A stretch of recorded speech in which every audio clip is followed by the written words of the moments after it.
యూదులకు నిషేధించబడిన 8 సాధారణ ఆహారాలు. 1. హ్యామ్. కానీ ఇది మరింత సంక్లిష్టమైంది. యూదులు పంది మాంసం తినరని చాలామందికి తెలుసు, కానీ కుందేలు కూడా నిషిద్ధమని మీకు తెలుసా? ఈ పరిమితులు ఒక నియమం ద్వారా నియంత్రించబడతాయి. భూమిపై నివసించే జంతువులు తినదగినవిగా ఉండాలంటే చీలిన గిట్టలు కలిగి ఉండాలి. అదనంగా అవి కౌగిలింతను నమలాలి. మరో మాటలో చెప్పాలంటే కొన్ని శాకాహార జంతువులు మాత్రమే సరైనవి. దీని అర్థం ఆవులు, మేకలు, గొర్రెలు లేదా జింకలు మంచివి, కానీ పందులు, కుందేళ్లు మరియు మాంసం తినే జంతువులు కాదు. విచిత్రంగా మిడతలు కూడా కోషర్. అకశేరుక యూదులు తినడానికి అనుమతించబడిన ఏకైక అకశేరుక జంతువు ఇది. సరీసృపాలు లేదా ఉభయచరాలు మినహాయింపు లేకుండా నిషేధించబడ్డాయి.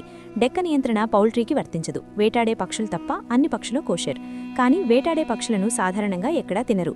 2. చీజ్ బర్గర్లు మరియు పిజ్జా. వాస్తవానికి టోరా ఈ ఆహారాలను ప్రస్తావించలేదు. బదులుగా పిల్లవాడిని దాని తల్లిపాలలో ఉడకబెట్టవద్దు అని చెప్పే ఆజ్ఞ ఉంది. నిర్గమకాండము 23:19. యూదమతంలో దీనిని విస్తృతంగా అర్థం చేసుకుంటారు. పాల ఉత్పత్తులను మాంసం ఉత్పత్తులతో తినకూడదు, కాబట్టి పాలు, పెరుగు లేదా జున్ను మాంసం వంటకాలను కూడా తాకకూడదు. హ్యాంబర్గర్ కోషర్, కానీ చీజ్ బర్గర్ కాదు.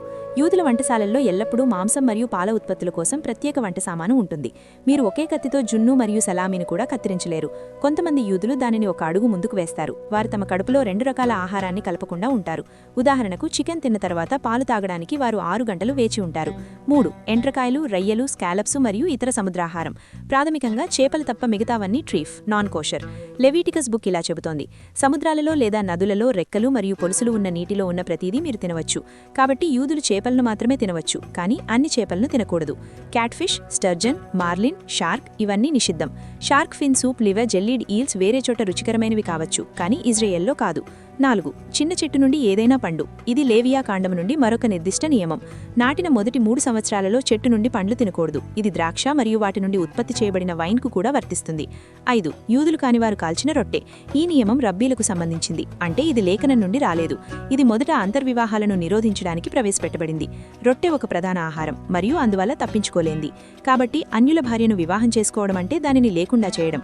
అయితే అనేక యూద సమాజాలు ఒక లుసుగును రూపొందించాయి. ఒక యూదుడు అగ్నికి కొంత కట్టెలు వేస్తే సరిపోతుంది. ఈ ఓవెన్లో కాల్చిన రొట్టె అప్పుడు కోషర్ అవుతుంది. 6. యూదులు కాని వధశాలల నుండి మాంసం. యూదులు వధించే జంతువులు మాత్రమే కోషర్.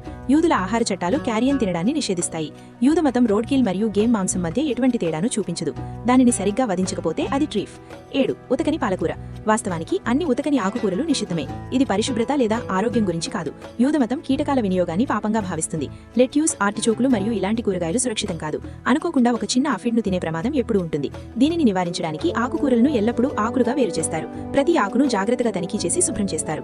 8. లిబేషన్ వైన్. విగ్రహారాధన ఆచారాలకు ఉపయోగించే ఏ వైన్ను తాగకూడదు. ఇది క్రైస్తవులు ప్రొడ్యూస్ చేసే వైన్కు వర్తిస్తుంది. ముస్లింలు తయారు చేసే వైన్ సాధారణంగా కోషర్. యూదులు అన్యులు తాకిన వైన్ కూడా తాగడానికి అనుమతి లేదు. అయితే బాటిల్ సీల్ చేయబడి ఉంటే పర్వాలేదు.